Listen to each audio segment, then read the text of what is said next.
Hello and welcome back to Geek and Speak, the Geek and Seek podcast. This week, we are talking about artifact decks. We're going to talk a little bit about our experience with artifact decks, as well as give you some recommendations on cards we really like.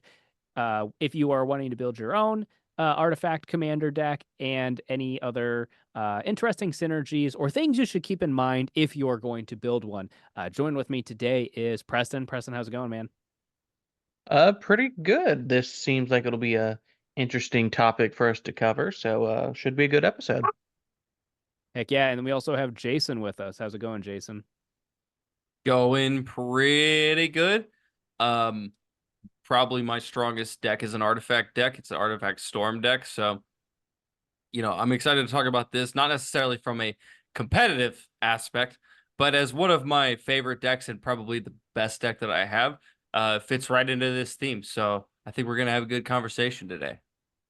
For sure. And I am your host, Morgan. I'm also doing great. I had a very long week with 4th of July. I hope everyone had a good and safe holiday here in the US of A.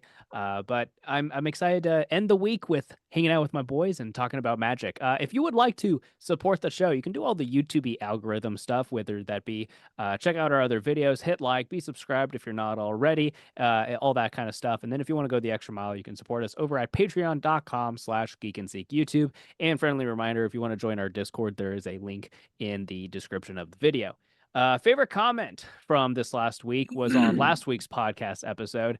Last week, we were just as a quick news thing, we mentioned that the Pro Tour was going on.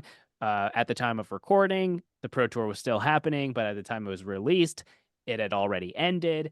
So this comment is from Belong 4586, who says, "Well, it was all Nadu in the top four, and the finals Nadu won out over Nadu." That's a lot of Nadu. So Nadu is likely getting the axe in Modern.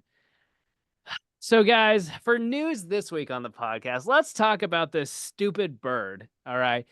In case you've been living under a rock, all right, Nadu is from Modern Horizons 3, which is so last set. We have Assassin's Creed to worry about now. But for one green blue, Bird Wizard legendary with flying, it's a 3/4. Creatures you control have, whenever this creature becomes the target of a spell or ability, reveal the top card of your library. If it's a land, put it onto the battlefield. Otherwise, put it into your hand. This ability triggers only twice each turn. So, as our commenter had mentioned, the I usually love watching the Pro Tours, especially Modern. Modern is maybe my favorite format. So the fact that I hated watching this Pro Tour tells you a lot about Nadu, because it was 5 of the top 8 decks were Nadu decks, and then the entire top 4 was Nadu decks. So obviously a Nadu deck won. And the annoying part is technically the deck is worse if you. So here's how the basics of the combo is: you need Nadu, you need something that has makes creatures with landfall triggers, right? Like Scoot Swarm, or there's the new one. What's it called? Spring Heart Nantucko. You need a card like that, and then you need a repeatable free target. So there's equipments like Shuko is the main one that was gain a lot of play, but there's also cards like Lightning Greaves that do the same thing. Just repeatable. You end up going through your entire deck, and that's the basics of the combo. The problem is that the correct way to play is you don't use Thassa's Oracle to win, because if you get stuck with Thassa's Oracle early in the game in your hand, it hurts your win percentage. So what ends up happening is that the line of play is you end up with kind of infinite tokens. You end up with your opponent having no basic lands because you're looping Boseiju and Endurance and stuff. And then you don't even win. You pass the turn and you give your opponent a chance to try to stop you after this. So they have the board wipe or not. And then the worst part about it is you have to sit there while they're doing it, because while they're comboing off, there's a chance they whiff. So you have to sit there for 20 minutes while they're doing this, getting carpal tunnel. It's miserable, bro. It's the worst. And I watched Seth Saffron Olive do a stream where he was playing this on Magic Online. It's debatably worse on Magic Online because you have to do all the individual clicks and you have your timer running down. So what were they thinking? Someone explain to me how this card was made. You know, if it had just said spell, Yeah, that's fine. That's fine. It's fine. But it says spell or ability. That's where it gets broken. Because I mean, you just you just do the lightning greaves thing, yeah. back and forth, back and forth, back and forth. That's as to Well, how this got printed. I don't know who made that decision to allow this. But the most egregious part is that they printed it in Simic. Simic did not need this in any way, shape, or form. Simic was already doing good. I mean, it is interesting that Thassa's Oracle makes it worse, but I think like in Commander, you would run a Thassa's Oracle in your 99 if you had a Nadu deck. But in actual Modern, you don't play Thassa's Oracle because it hurts your win percentage to have it in your opening hand. it's I feel like you should great. just play a one of then. Well, that's what you would do. That they tried that. Early drafts of the deck did that. So there were so the main version of the deck is Bant. So it's green, white, blue. There was a 4-color version of the deck that had Orcish Bowmasters. So that you could like slowly burn your opponent out while you're going.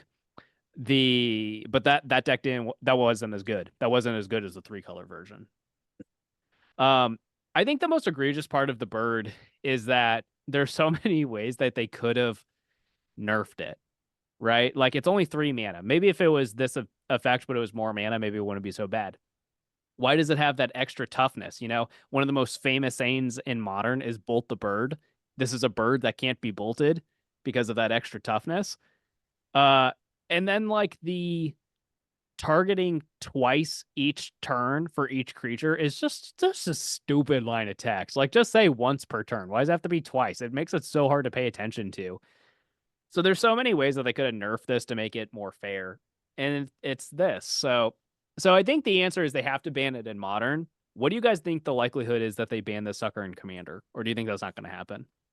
I don't think that that's going to happen because, first of all, singleton format makes it much more difficult to secure this combo. Now, if you're playing in a deck that, I mean, green has a fair amount of creature tutors, I'll say that. But if you're playing in And a, blue has artifact tutors, which a lot of the best combo pieces are artifacts. so like, I think if you run this as a commander, that's probably the most dangerous, I guess, the most competitive way to play it. But if it's in the 99, I don't think that you really need to worry about this card too much in Commander at all because there's other players at the table, so that's just more of an opportunity for people to stop it from happening.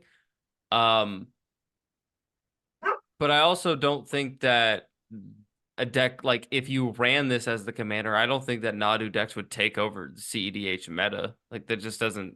So from what I've gathered, it's looking like that might happen.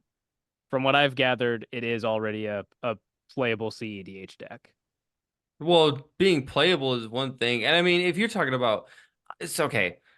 I also want to say this. I'm coming at this from a perspective of I don't care about tournament play. I think in casual like tables, and I know I say casual and I'm talking about CEDH decks, but like friends get together and they play their CEDH decks and like they do it in a casual way. Yeah, the gameplay is super competitive and spicy and spiked out. I like spiked it all hell, but everybody's having fun and doing their thing.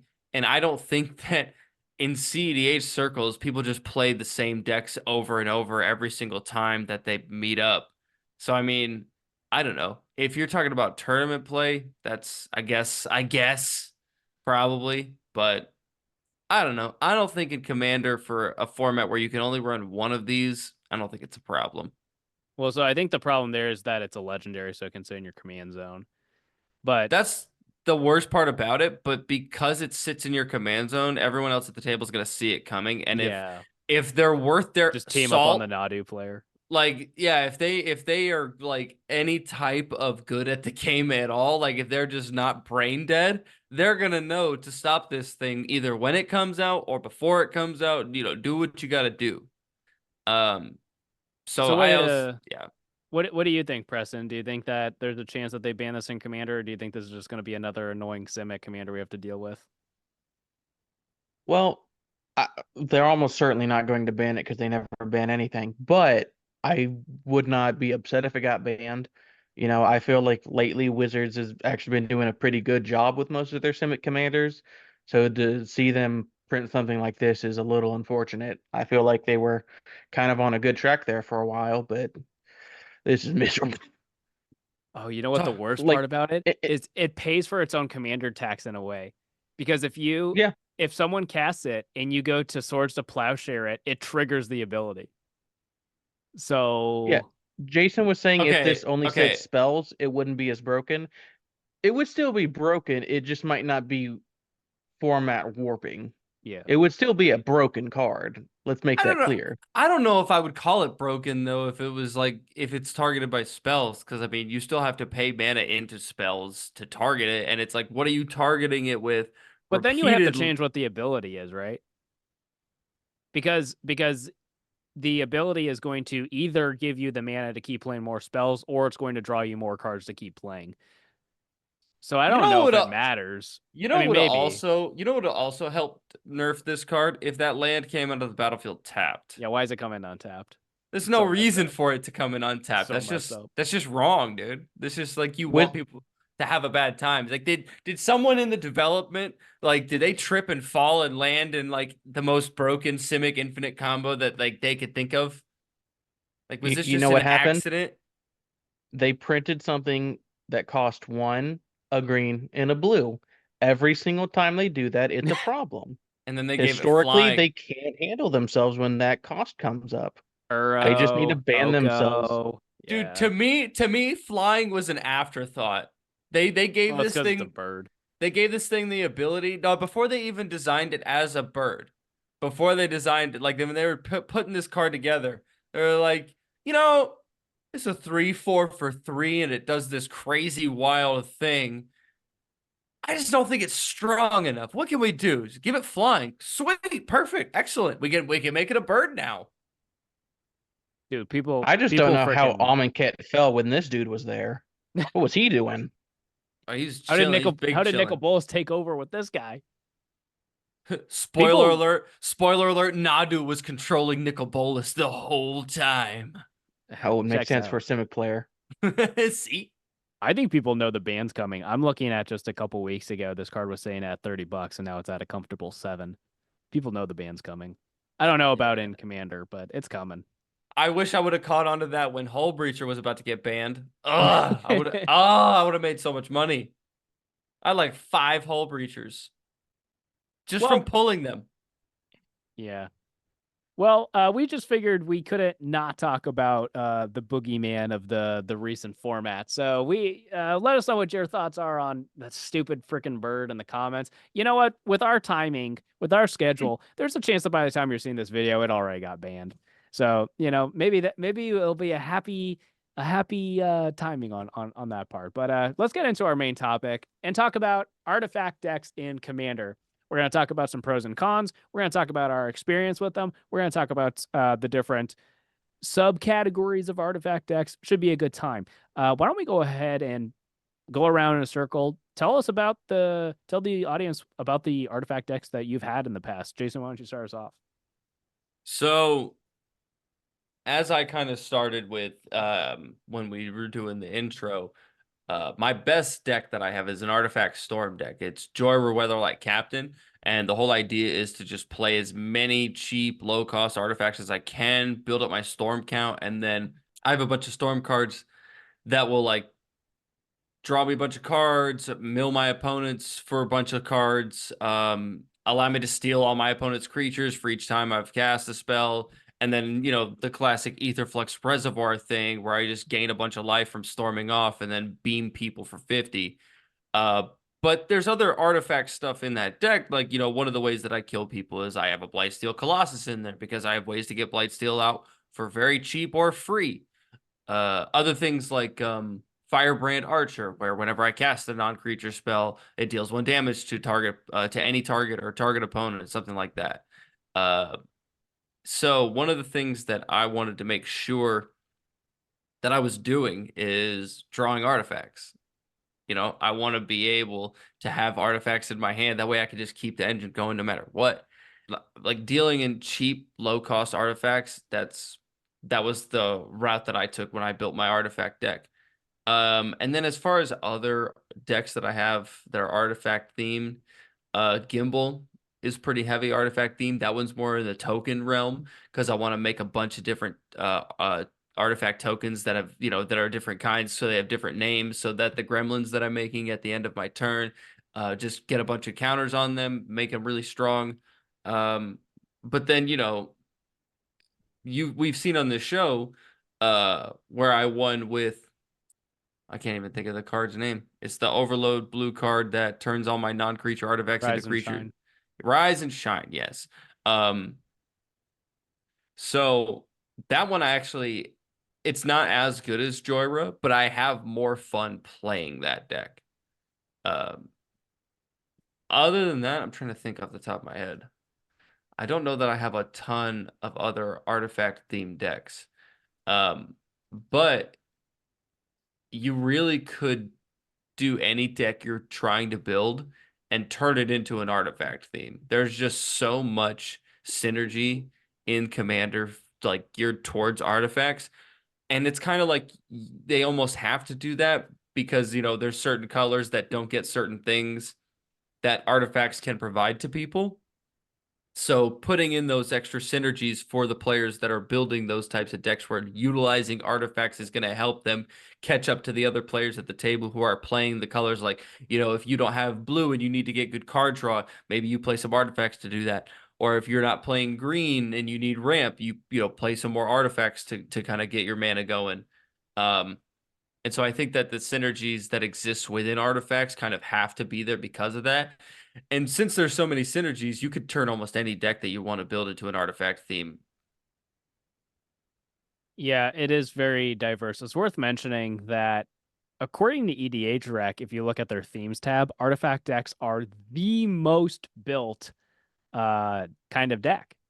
And we'll get into this in a little bit, but there's a lot of individual subcategories of building artifacts decks. But Preston, what about you? Are there any artifact decks that you have or used to have?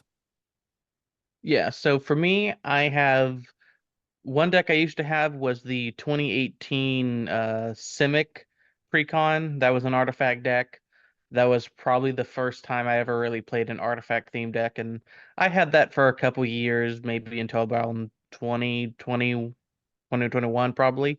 So, I played that a little bit. I enjoyed it. Wasn't my favorite deck, but it was a nice little precon that I messed around with a little bit. As for more recent decks, my Mari deck is kind of artifact themed with the treasure tokens and like a couple cards in there that care about like when I sacrifice artifacts, I get some bonuses. So like Jason said, you can very easily make an unintentional artifact theme in your deck just because there's so much synergy flying around with them. But as for a deck that specifically cares about them, it's my Lulu and Clancrafter deck. That's my most artifact heavy.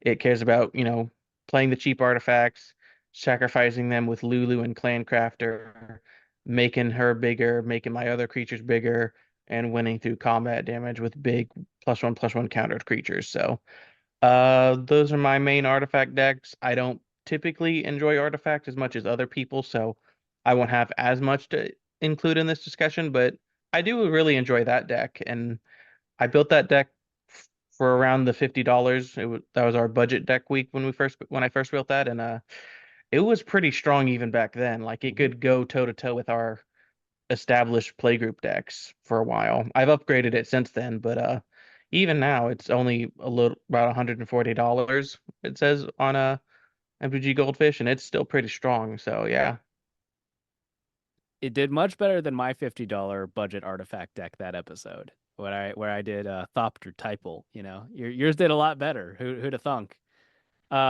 surprising. Yeah.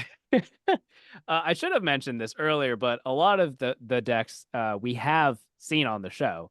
Like specifically a few episodes ago, we did a Commander gameplay where all four of us played artifact decks. So you can check that out. To start off with artifact decks I've had, the deck I played in that episode was Osgir the Reconstructor. This is a great deck. It is I'm going to put artifacts in my graveyard on purpose, and I'm going to bring them back with Osgir and get multiple copies of them. So it's got a lot of just like cheap, generic like artifacts that care about if they're sacrificed or whatnot, but then it also has some like big reanimator effects. And I loved this deck, and I had it for a long time, but I actually just took it apart like last week because I'm trying to make it so that a lot of my decks are a little bit more toned down. It's one of those decks where you end up with these crazy board states and it gets really hard to keep track of. I'm trying to have it so less of my decks are like that because sometimes I'm just burnt out and I just want a simple game of Smash Face, you know? So I'm reusing a lot of the parts from that deck to build a new deck, which is Imskir Iron Eater, which is from Modern Horizons 3. And it's got a lot of the same stuff. It's sacrificing artifacts and stuff. But this one specifically cares more about playing big artifacts. So that's what I'm working on right now. I've also had several Voltron decks in the past, and I tend to go more equipment in my direction with that. So I kind of count that because you are going to play some cards that care about, when you play an artifact, do this because your equipments are artifacts. So I kind of count those. And then to Preston's point with his Mari deck, your treasure stuff kind of makes it into an artifact deck. That's kind of true. I am playing my Prosper deck in not next episode of our Commander gameplay series, but the episode after that. I am playing Prosper, and it's kind of an artifact deck because you're making so many treasures and you play cards that care about those treasures, and then you just end up with artifact payoffs. Are But we talking about that? Because Ayara is like somewhat. It's one of those, I didn't intend to build it in artifacts, but it's like it's got a lot. It's gonna have some more artifacts than I initially thought it would. yeah, that's true. And then the only other one that at least comes to mind right now is I just built a Jeskai vehicles deck, which I decided I am for sure playing on the Patreon only episode of our gameplay series. That should be fun.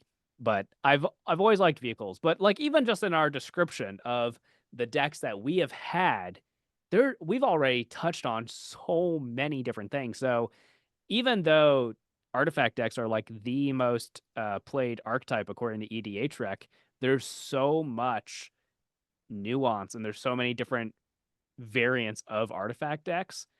So, there's reanimating ones, there's cheat stuff into play. We haven't really talked about eggs, Cheerios kind of decks. I mean, Jason sort of touched on it with his storm plan. There's a lot of cool ways to build artifact decks. Do you guys have like a favorite or anything like that? I would say Artifact Storm is my favorite way to play it, just because I like to dirtle and sit there and play solitaire. I like to take long turns. I don't like leaving, everyone feeling like, I didn't do enough or like I had a lackluster turn even though it took 10 minutes. The solitaire moments. But that's probably my favorite way to do it, just because that's one of my favorite things to do in Magic. And so, Artifact Storm is a lot of fun for me. I would say that's my favorite, if not tokens. And I know those are really the only two deck types that I've built as far as artifacts.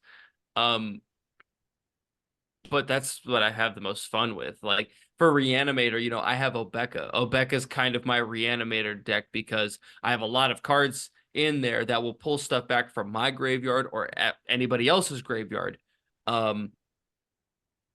So, and, equipment, I have, for an equipment deck, I thought about this when you were talking about your, like Voltron decks that you built.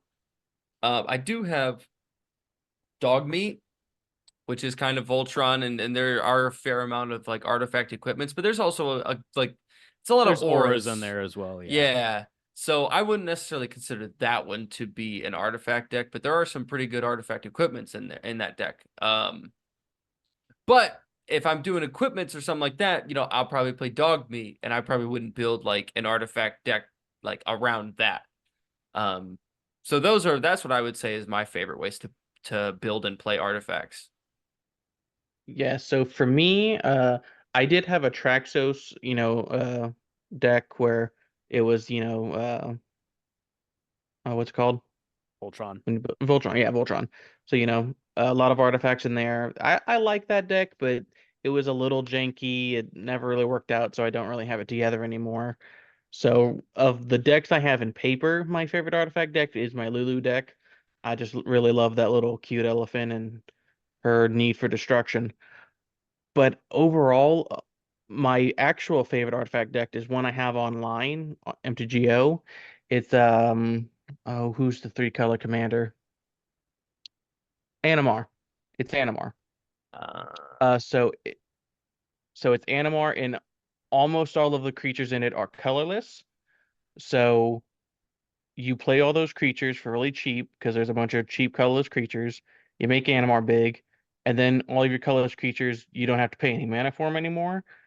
So in the early game, you're mostly just playing artifacts until you hit your Eldrazi's in the late game, and that deck's really fun. It tends to get a little blown out sometimes. If people have like the board rack ready to go, the deck kind of has a hard time coming back. But ooh, when you have 50 power on the board and like 5 turns, it feels pretty good whenever you get that to happen. So I really like that deck. I don't know if I'll ever build it in paper because it's pretty expensive, and I just don't know if I need that playstyle in paper. But I'm glad I have it online at least. Yeah. that's also kind of in that dirtling, taking 10-minute turn, solitaire type of deck. Yeah, especially if you have like replacement effects like your Beast Whisperers or your Guardian Projects or whatever in play. Also, kind of becomes like a pseudo storm deck just because you're casting all this stuff for free. Yeah. Yeah, Preston's point on MTGO, I will die on the hill that Magic Online is awesome. Especially with their new ownership, they have a bunch of new things where it's cheaper and easier for Commander players now than ever to get into Magic Online. So I know it looks ugly, but if you want to try out a deck, I would say just build it on Magic Online and see if you like it. And then you can decide if you want to build it in paper. I think that's a great way to do it. And it's a great way to just hop in and play random games, especially if you don't have a spell table set up. It's a lot easier to boot up your PC than it is to have a spell table set up. But your You know Traxos what? deck does remind me that I also do have a Kozilek deck, which is very similar. Colorless decks just accidentally turn into artifact decks because you have to. Just because that's You just 90% of the have to. cards you're allowed Yeah. to play in colorless. Yeah. And I'll say, to go back to what we were saying about our favorite ways to play, Gimbal, I do have more fun playing Gimbal than I do playing Joyra. So I don't know. I guess maybe tokens is probably my favorite way to do it. But I just like tokens as a whole, like Yeah. if I'm building a Yeah. token deck, I'm likely not building it as like an artifact token deck. But that's a really fun way to play it because I mean you could just do a whole bunch of crazy stuff with tokens once they're made, especially if they're artifact tokens. You can put so much utility into them with other cards and other effects that you have on the battlefield to where like you might not even be using them for what the token is meant to be used for. Yeah, I did. Yeah, I mean, an I did artifact that with creature my. token is one of the easiest things to break in this game. Mhm. I remember that was one of my favorite parts about the well, I have a clue deck too, which kind of does the same thing. It's like an artifacty clue token kind of deck. But then I also on the show, you guys have seen me play Goose Mother, and I had a lot of cards in there that I was like, oh, look at all these stupid little random artifact tokens I have laying around. Well, we'll put them to use. We'll put them to use. So yeah, it's fun to kind of do that. So we've talked a lot about different strategies. We've talked about our experiences. What do you guys think about? Oh, Preston's mauling himself. Sorry about that. We'll give him a minute. Look at Cord that got Coke. disconnected and my PC was about to die. Oh, Oh My no. laptop. Oh no. Sorry about More that. no. more stuff for me to cut out. Thanks, Preston. No, I'm kidding. I'm kidding. Sorry. I'm kidding. I love you. This is Steven's fault. I just know it. You're right. 100%. I'll drink to that. I watched him unplug my laptop. So we've talked about some of our experience with artifact decks in Commander, and we've talked about some of the different strategies. What do you guys think is maybe the best color? So I would argue that Blue is the best artifact color. Green is probably the worst. But I think that stuff in the middle is up for debate. What do you guys think? I mean, there's an argument that colorless is the best color for artifacts, to be Yeah, honest with you. but if you're gonna have the color, then you might as well, right? Yeah. Yeah. So blue, yeah, blue's definitely the best. I really don't think there's an argument to be had there. Like it gets free artifact tutors, artifact recursion, a million cards that give you benefits from artifacts. So that's really not up for debate. Green mostly just wants to blow them up. So yeah, that it makes sense to where it's a little trickier to get it going, though obviously you're playing green. It's a strong deck regardless. So if you do make a green artifact deck, I'm sure you can make it work. As for the middle three, Yeah, that's so a little tricky. maybe that's an if we agree on the best and the worst. Because also, I looked at mono green artifact decks on EDA Track. There's 4 options, and none of them are very good. Uh, so if we agree what the best is, and we agree what the worst is, maybe an interesting prompt is how would you rank the middle 3?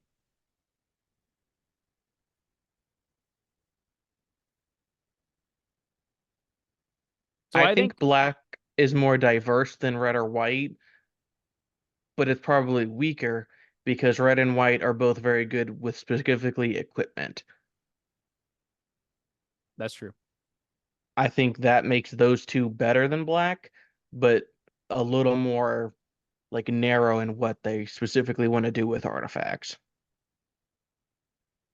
So when we talk about individual colors, I agree with what you guys are saying about green being the worst. Blue obviously is the best. Like there's no other color provides the synergies just naturally than blue. So no arguments there. Um, and I mean, if we're like I said, if we're talking about individual colors, green probably is the worst. But I don't think that you are going to try and build an artifact deck around green. Um, just because, like you're saying, it doesn't really synergize with them, and it just wants to blow them up. No, I think if you're playing a green artifact deck, it has to be like some kind of token deck, like either Gimbal or Goose Mother or something like that. Like I think if you're gonna have a green artifact deck, I think it has to go the token route. But what It could be what I'm saying, Voltron. but what Yeah. I'm saying is not that like adding green in as a color in an artifact deck is gonna give you access to some pretty spicy stuff. Okay, but that's just because green is good. Not even just talking about ramp. I'm talking about some of the best artifacts in the game are green. I'll give you an oldie but a goodie birthing pod. That's one of the best artifacts in existence. Is I it good if you're mean, playing it fairly though? Isn't Birthing Pod only good if you're being a degenerate with it?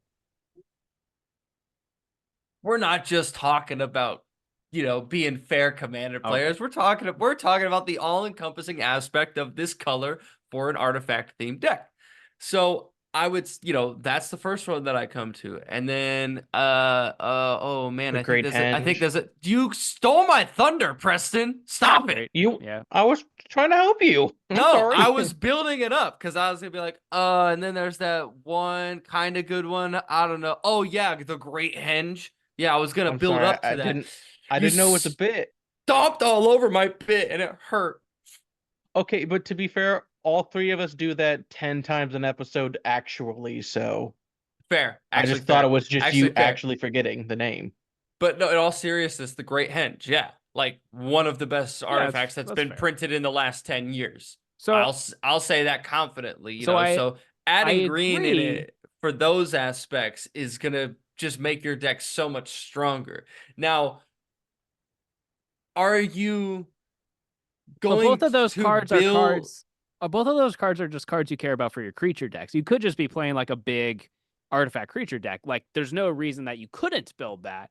But Birthing the Pod? great, I'll give you. Birthing Pod. I'll give you. The Great Henge does not need to be a creature deck. It does everything. It doesn't need to be a creature deck but necessarily.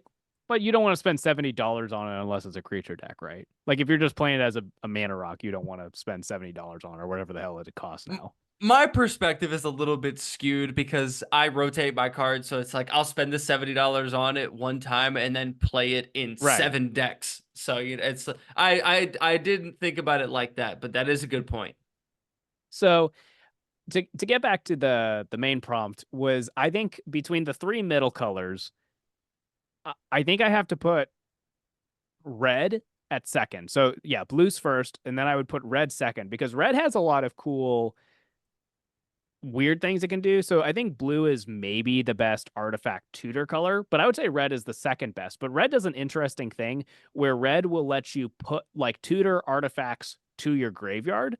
And then it will also have a lot of pretty efficient ways to bring artifacts from your graveyard into play.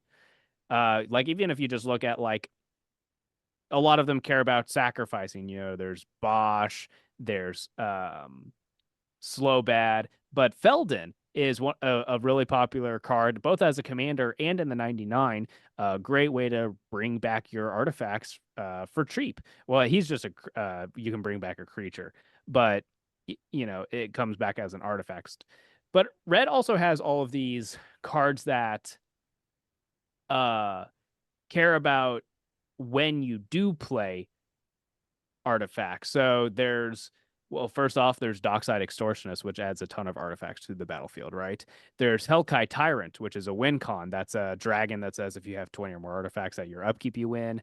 There's Reckless Fireweaver, which is whenever an artifact enters the battlefield under your control, it deals a damage to each opponent. That goes bananas, especially if you have any ways to loop your artifacts or you make a bunch of tokens. That card's insane. So I'd say red is the second best. And then I think I would actually put black as the middle one because black I wouldn't traditionally associate with artifacts. But if you look at like the top commanders for artifact themes, a lot of them have black in them. Like there's Imskir is a new one. There's Urza, Chief Artificer, and then there's Mishra from the same set of commander precons. There's the Warhammer precon that's artifacts, and all of those decks have really sweet black cards. And a lot of it has to do with like reanimating, bringing stuff back from your graveyard. And as we'll talk about later in this episode, you need to have plans for if your artifacts get blown out. So I think black brings a lot to the table. But then I would have white as the second lowest because white doesn't really bring much to the table other than bringing small artifacts back. Outside of that, and then obviously the equipment support like red. So that's kind of where I would put it. I don't know if you guys agree with that or not, but I do agree that red is second best, especially because I don't even know how I didn't think about the treasures aspect. Red is the treasure color of all the colors. It's the most treasure color, obviously, and that's one of the most broken things in the format right now is treasures. So yeah, it's second. I still think white with equipment is way stronger than black, though. I think I'd enjoy building around black more often with artifacts because you have more options. But I think just the efficiency of white cards with equipment specifically makes it stronger. And here's what I'll say in tangent with that. Initially, I was thinking that white might be the second best, because, well, first of all, white's going to offer you protection from a lot of stuff that is happening that artifacts just don't necessarily have access to. But from a specific artifact standpoint, there's a lot of historic spell synergies in white. yeah, that's true. And so even just outside of an artifact equipment deck, there's some valid options for white. And then, I mean, you look at some of the best commanders like you were talking about. Urza Lord Protector. That is really, really, really good artifact commander because, first of all, he's making them cheaper. And he only costs 3 mana and he's a 2/4. I love that type of stuff.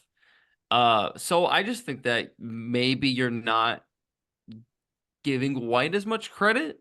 I mean, I would say that's nitpicky. I think between white and black, it's close enough that I'm I not mean, willing to die on that hill. Because white has brilliant restoration. Mm-hmm. So, So as we've alluded to, you want to have a plan for the blowout because, as you know, anyone who's ever played an artifact deck before, seen an artifact deck in get played. Cards like Vandal Blast, oh, they'll ruin your day. Just anything like that. Austere Command, Bane of Progress, any card like that just like boom, all the artifacts are gone. So what are your guys' main plans in your artifact decks for if that happens? Do you just be like GG, scoop it up, go to the next game, or do you make sure that you have good plans in your decks to play for that inevitability? I think obviously you want to be able to, recover from a board wipe no matter what theme you're playing. But in artifact deck specifically, it does become a little bit more difficult because a lot of the ways that you will play your artifacts is, by making them cheaper by playing cards like a Foundry Inspector, or you're probably playing blue, so you're playing the Ethereum Sculptor type cards that are just reducing the cost of your artifacts. So that type of stuff is going to be gone. But because you're not too reliant on color specific stuff, it's probably going to be easier for you to cast the cards in your hand to help rebuild than it might be for other players who are missing the colors that they need.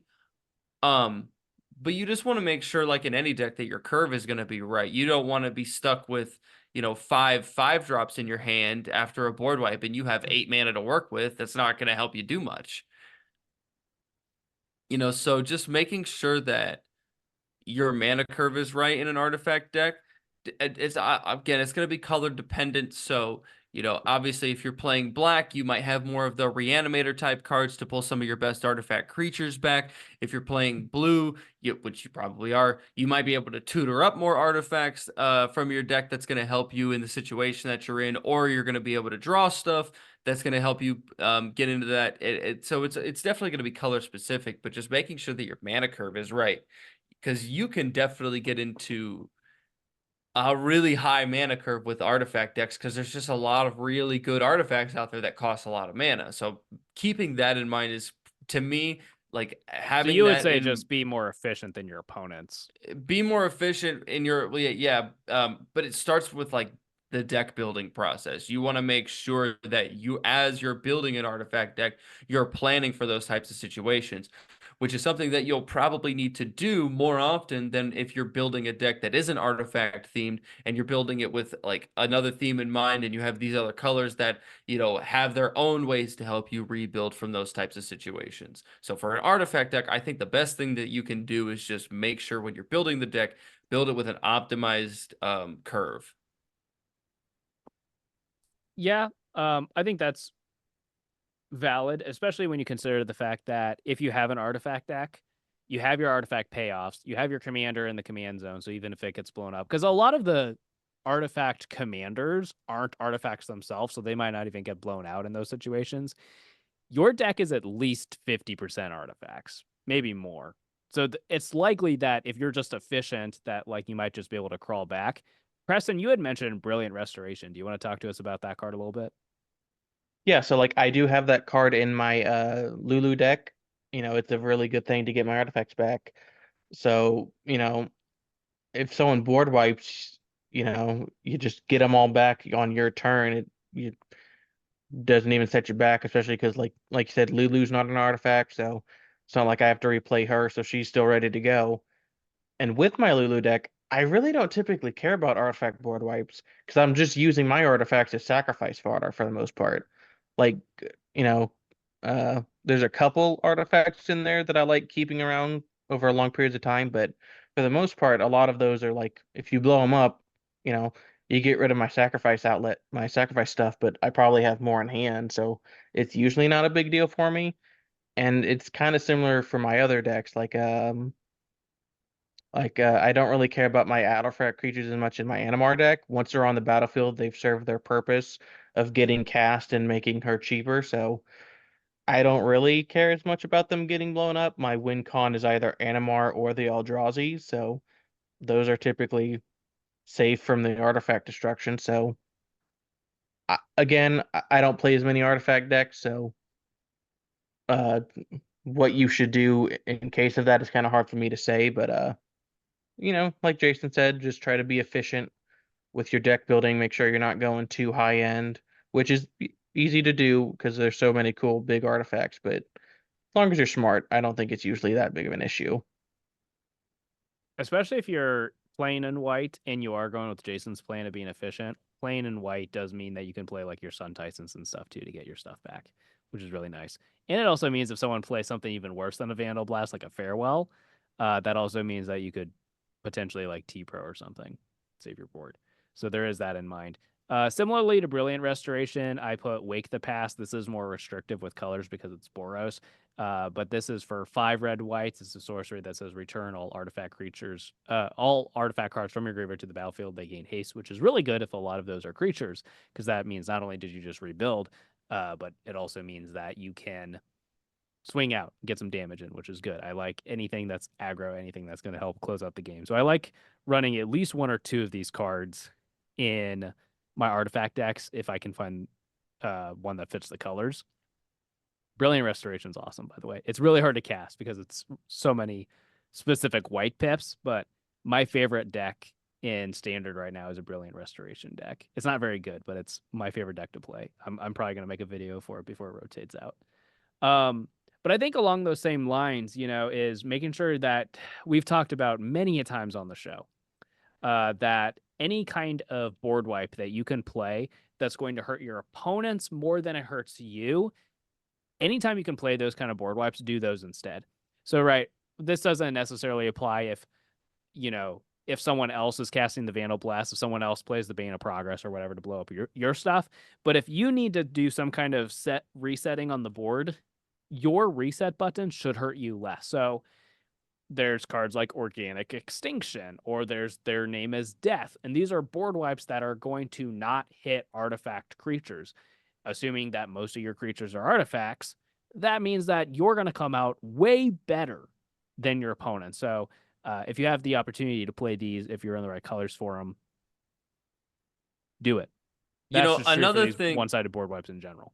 Another thing that I'll say, kind of going back to what we were talking about the best colors, advocating for white. White is going to have the more optional board wipes. They're going to have the choose one where you can choose to destroy a bunch of stuff but leave your artifacts alone.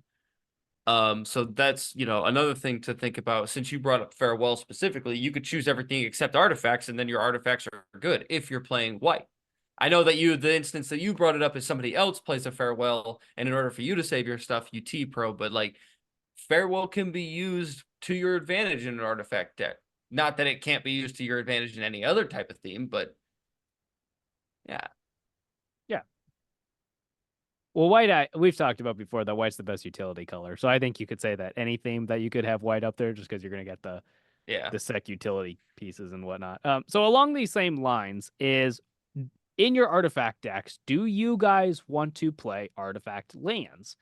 We have a couple specific ones, like Jason wants to make sure we talk about treasure vaults, but I was specifically talking about like the ones for Mirrodin that are banned in a bunch of formats. They come in the battlefield on tap. They tap for one of their colors. They're just a land that's an artifact. And then there's also dual lands from Modern Horizons 2 that tap for 2 colors that are indestructible, that are artifact lands. Do you guys play these in your artifact decks? Yes or no? So I do. I have them in Lulu. I have all 3 that I can play. And I might have Power Depot. That might be in there. I can't remember. But I know the 3 colored ones for sure are. So I don't play them in Joyra because Joyra is really about me wanting to cast artifact spells. Well, cast historic spells. But it really wants me to cast things and not just play them. So having them in my deck doesn't exactly do me any favors. But I don't do this now, but I could throw a couple of them in Gimbal, because there are ways that I could make copies of them because I just copy an artifact I control, and now I have a token copy of a land that's a different name that's going to make my other creatures that I'm making bigger. So, And there it's is ramp. It's not really ramp, it's mana fixing, but If you copy your lands? yeah, okay, if I copy my that's that's not the artifact lands. That's my other stuff doing that. You Yeah, know, yeah. like I could like if you had the way to copy a basic land, like is that really ramp? I don't know if I would Yes, that's consider more it. lands. Yes. But like, okay, is a So Phyrexian metamorph ramp? No, it's not. But you can make it a copy of an artifact land if you want, and then you have another land source. But it's like it that's not a ramp card. So you wanted to make are sure you we talked about Treasure Vault. What's your pitch for Treasure Vault? so this is something that I didn't talk about when we were talking about recovering from those one-sided board wipe type situations, but I think of it from that perspective as well. So if you somehow, you know, if it happens in the game where a board wipe gets cast and you're just left with nothing, um, you know, you could use the treasure map to make a bunch of artifacts that even like they're treasure tokens, so you can use them for mana, but they're artifacts, so they could provide the artifact deck some other type of value. Like, you know, in an extreme case, let's say you're running Urza Lord High Artificer as your commander, and you know, you get blown up, he goes back to the command zone. When you cast him again, he's going to make another construct that gets +1/+1 for each artifact you control. Now you activate your treasure vault, sacrifice it, make all these treasures. Now he's huge. He's a much bigger creature, and that's a really good way to recover after a board wipe, because now you have your commander back on the battlefield, and you have this really large creature that is going to be able to protect you. So I think from a recovery aspect, this is an all-star in artifact decks. And the fact that it itself is an artifact is going to provide you with some additional value. The same way that, you know, the colored artifact lands are going to do, you know, for you. Another aspect of it is it taps for a colorless mana specifically, which can matter if you're playing an artifact deck. If you're playing like a totally colorless deck, this taps for a colorless mana, which is going to matter because you'll need the colorless to do certain things, cast certain spells, activate certain abilities, what have you. Forsaken Monument. So I think that in an artifact deck, Treasure Vault is something that should almost be an auto include. I don't know. That's just how I feel about it. I would say only sometimes would I play these because um having your lands get farewelled really freaking sucks. I've The had that worst. happen. Like I played the Jeskai energy precon from Fallout, and someone, I think it was your sister actually, farewelled, and I lost like 3 of my lands, and I was like, well, I'm not sure what I'm supposed to do. And I think I won, but it took forever. It took way longer than it would have if I hadn't lost like half my lands. There are times where it's worth it. Like if you are playing like I played like Ancient Den and Great Furnace in my Osgir deck because I could use Osgir to sacrifice them and then bring them back with 2 copies. Boom, land ramp and Boros, baby.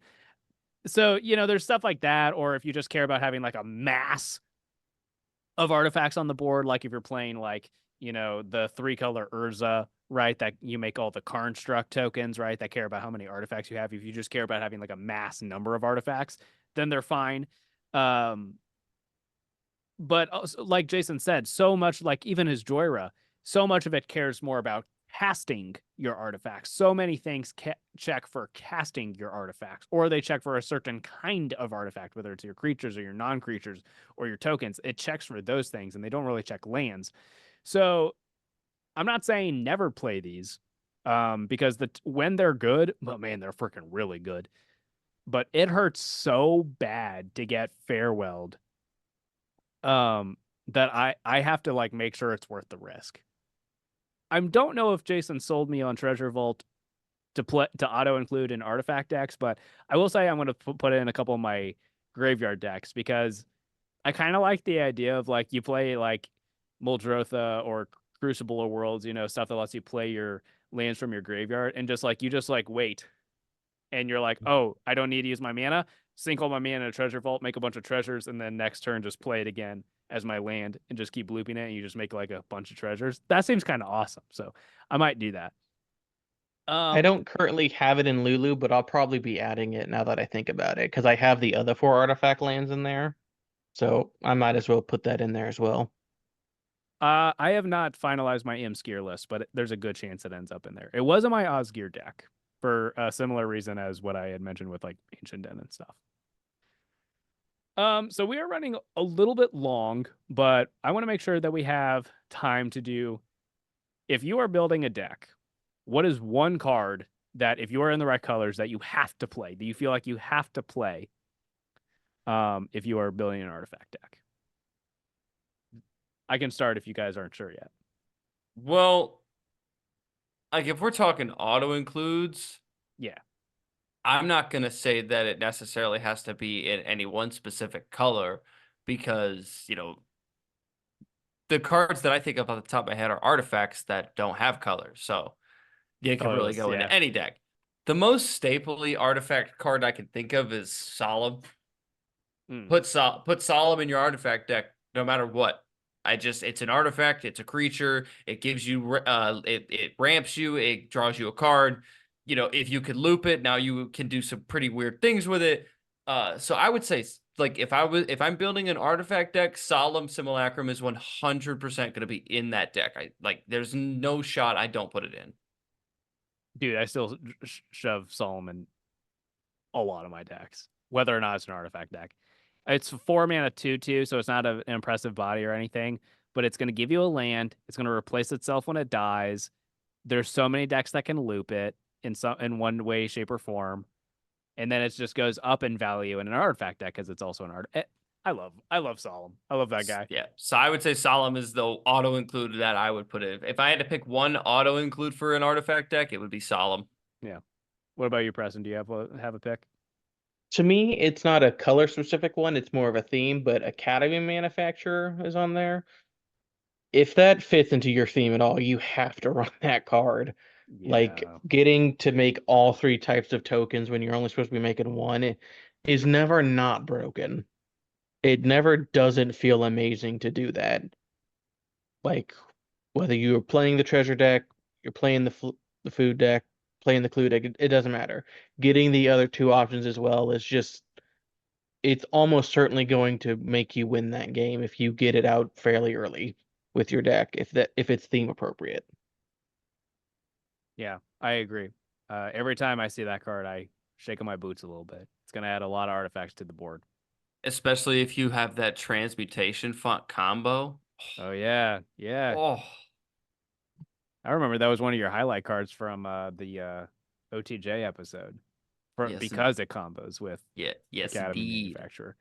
So I think my one shout out is going to be Vidalcan Archmage. This is an interesting one that I wasn't sure if this was going to be the pick I chose, but it's for 2 blue, a 0/2 Vidalcan wizard that says whenever you cast an artifact, draw a card. Um, it's going to draw you a lot of cards. Like if we go back to you were saying that at least half your deck is going to be artifacts, this is going to draw you an insane amount of cards. It's similar to Joyra. It's not as good as Joyra, right? Because Joyra is whenever you cast a historic spell, you draw a card. So that checks for more things. It will draw you theoretically more cards. And Vidalcan Archmage is a less impressive body. It's a 0/2, whereas Joyra is what, a 3/3? 3/3. But Joyra is 2 colors, so it's more restrictive as to what decks you can put it in. So I think if you are blue-red, you play Joyra, and then you probably still play this. But if you just are playing blue in general, I think you play this. It is awkward that it's not an artifact. Vidalcan Archmage itself is not an artifact, so that's kind of awkward. But it's still going to draw you so many freaking cards. So I like this little dude. So In the right colors for sure. This is like there's it's almost comparable to the comparison with like Nadu and Thassa's Oracle. Like Thassa's Oracle is not necessarily bad in it, but it just lowers your win percentage. Like if you don't need to run this because I don't run this in my Jorah deck. I'll just be straight up. It's 4 mana. It's only a 0/2. I can get the same stuff for less mana. I just don't need to run it. But in a standard artifact deck that has blue, this card is going to do work. Oh man, it's gonna be insane. You're gonna get so much cards off this, and who doesn't love especially if you're drawing playing like cards? the stormy Cheerio egg style decks, one of those kind of Exactly. decks. Because I Exactly. have it in my vehicle deck where all my artifacts are big and clunky and a lot of mana. It still puts in work in that deck, let alone the insane like I'm playing a bunch of 0 and 1 and 2 mana spell. Yeah. Well, guys, any final thoughts on artifact decks? Would you recommend it? Any final pieces of advice you might give anyone if they are wanting to build a artifact deck or maybe upgrade an artifact deck? I would just double down on the one-sided board wipe thing. The other one that we didn't Yeah. really talk about, so yeah, organic extinction or their name is death. Also, all is dust. I think Preston added that to our doc. I did. Oh, it was you. Yeah, that's a great ad because obviously this isn't always going to be true, but a lot of your artifacts are going to be colorless. So all is dust is a good way to make sure that you're going to keep a lot of your stuff. So See, and even if you're not necessarily adding in artifacts, Modern Horizons 3 did just print out a fair amount of devoid cards. So if you're running those in your artifact deck because they'll provide you with some sort of value here or there, those are going to be fine to the all is dust because they're devoid. They don't have color. So all is dust is really, really good in artifact decks, and in my opinion, and that's why I added it to this list that we have yeah. on here. So if you're building an artifact deck, I want to go back to something I said earlier. Make sure that you have a good curve. And obviously, if you're not building the deck to be the most optimized and you just want to have fun with it, then just have fun with it. Just do your thing. But if you wanted to play well, be good, and have fun with it, you got to make sure it's optimized. There's no worse feeling than sitting there with a handful of gas that you just can't do anything with because you don't have the mana for it. And it hurts even worse in an artifact deck because you don't need color specifically. So now you're short mana, and it just gets frustrating if it's not an optimized mana curve. Well, to that point, that does the fact that you can have colors in your deck, but so many of your spells don't care about the colors that you're playing. It really does open up your mana base a lot. You can run more basics in your deck. You could run like the Shivan Reefs and dual lands like that they can tap for colorless, or you can add one of your colors if you take damage. I don't run those as often as I used to, but in artifact decks, ooh, they're spicy. So And that you opens get up a lot of possibilities. and you get more leeway to run utility lands. Yes. And Jason's point about just being efficient, that's going to be true, period. You'll have more fun if your deck gets to do the thing. If you get stuck with a bunch of 8 drops in your hand, never feels good. But it's especially true with artifact decks just because you're so prone to blowout. So many things will hate on artifacts um, that it's important that you're able to build up faster and get back in the game if you need to. And even if you're in the colors, you might not be running some of the good cards that those colors can offer you to help recover from those situations or, to help get your game plan going. Like maybe your deck has green in it, but maybe you don't have all the ramp spells that a normal green deck might have just because you replace them with other cards that are, more that synergize more with artifacts. In the Or green artifact decks, I might not. You probably run some actual ramp spells, but you probably just go into the mana rocks at that point, right? Because your mana it's rocks are going to give you the payoffs, whereas your rampant growth doesn't. So that's why I was making the point with you really want it to be an optimized mana curve in an artifact deck because you just might not have the options you'd normally have in a deck that has colors. Yeah. Any final thoughts, Preston? I will say, be careful with, when you're playing an artifact deck, relying on those artifacts for mana, because if they get blown up, when your 3 artifact lands got blown up, you couldn't play the game. If your deck is really relying on your mana rocks, that can be a very easy way to get blown out of the game and have no way of coming back. So make sure you have enough lands. Yeah. Don't be Jason. Don't play 20 lands. Please. Please don't do that. Gimbal I care still about you won. guys. Gimbal still won, didn't it? It happened. It was a thing that happened. Well, Yeah, but guys, not everyone has Jason luck. yeah, Jason is the arena shuffler, as we like to say. Speaking of how lucky I can get, so I ended up buying another pack of Modern Horizons 3 the other day. Just I was at Walmart and they had one, so I bought one. I only bought one. Pull a fetch land. Nice. I am so happy that Fetchlands when they get reprinted goes down in price so much. Like I went ahead and bought a couple on Card Kingdom the other day, and like I only paid like $8 for a Windswept Teeth. It was amazing. It felt so That's pretty good. sweet. It I was think so that's good. actually. I think that's actually the shock the fetch lane that I Yeah. pulled was a windswept heath. Heck yeah. Heck yeah. All right, guys. Well, I hope you enjoyed our conversation about artifact decks. Let us know what you think in the comments. Do you have an artifact deck that you really like? Do you have any advice to new players?